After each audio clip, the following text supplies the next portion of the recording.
বন্ধুরা, এক দুর্দান্ত ম্যাচের সাক্ষী হলাম আমরা।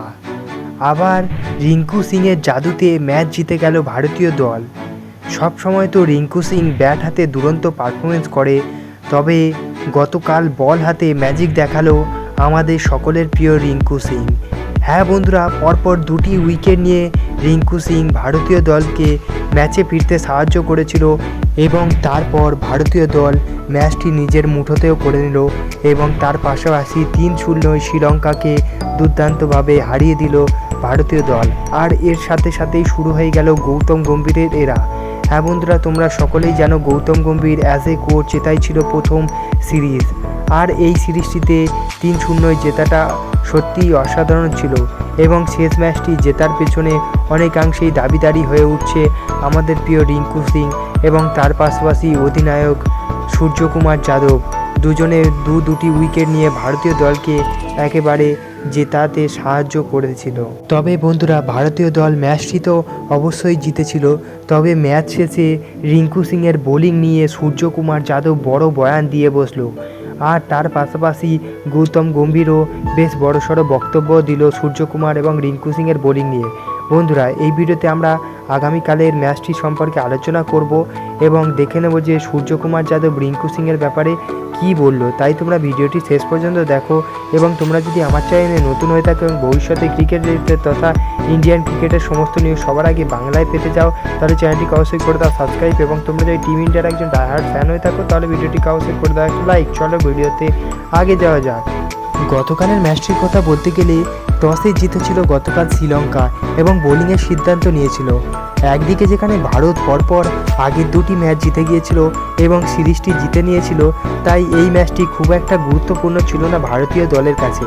তবে শ্রীলঙ্কা বেশ ভালোভাবেই পারফরমেন্স দিতেই নেমেছিল এবং শুরুতেই ভারতীয় দলের পরপর উইকেটও নিয়েছিল শ্রীলঙ্কা, কিন্তু একদিকে দাঁড়িয়েছিল আমাদের উপকাপ্তান শুভমান গিল গতকাল 37 বলে 39 রানের একটা জুজারু পালি খেলেছিল এবং শেষ পর্যন্ত ভারতীয় দলকে 137 রানের মোটামুটি একটা লক্ষ্য রাখতে সাহায্য করেছিল।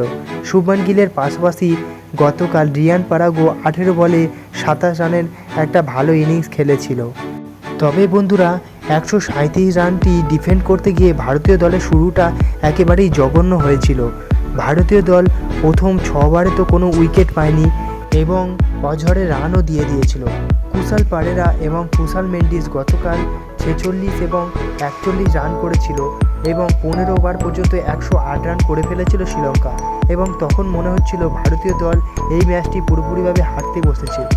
তবে শেষ পর্যন্ত যখন 12 বলে 9 রান বাকি ছিল, তখন দুর্দান্ত মাস্টার স্ট্রোক খেলে দিয়েছিল গৌতম গম্ভীর তথা সূর্যকুমার যাদব গতকাল 18 নম্বর ওভারটি দায়িত্ব দিয়েছিল আমাদের প্রিয় রিঙ্কু সিংয়ের কাছে, এবং এই ডিসিশানটি অনেকেই হকচকিত খেয়ে গিয়েছিল যে রিঙ্কু সিংকে কেন আনা হয়েছিল।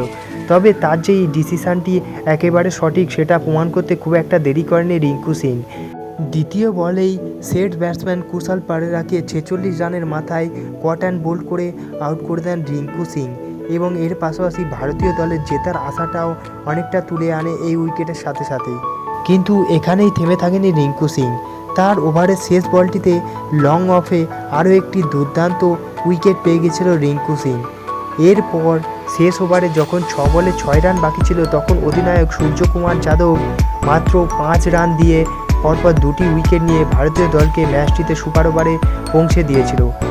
আবার সুপার ওভারে ওয়াশিংটন সুন্দর দুটি উইকেট নিয়েছিল এবং মাত্র 2 রান লক্ষ্য রেখে পেরেছিল শ্রীলঙ্কা ভারতীয় দলের সামনে, আর এই লক্ষ্যটি মাত্র 1 বলে সম্পূর্ণ করে দিয়েছিল সূর্যকুমার যাদব। প্রথম বলেই একটি মিসফিল্ডিংয়ের দরুন 4 মেরে দেয় সূর্যকুমার যাদব এবং ম্যাচটি পকেটে পড়ে নেয়। এর পাশাপাশি 3-0 এই সিরিজটি জিতে নেয় সূর্যকুমার যাদবের নতুন টি-20 দল। আর বন্ধুরা, প্রেস কনফারেন্সে যখন সূর্যকুমার যাদবকে রিঙ্কু সিংয়ের বোলিংয়ের ব্যাপারে কথা জিজ্ঞেস করলে, তখন তিনি বলেন যে এটা কোনো পূর্ব পরিকল্পিত ছিল না, আর তিনি রিঙ্কু সিংয়ের হাতে বল দিয়ে জাস্ট একটা চান্স নিতে চাচ্ছিল।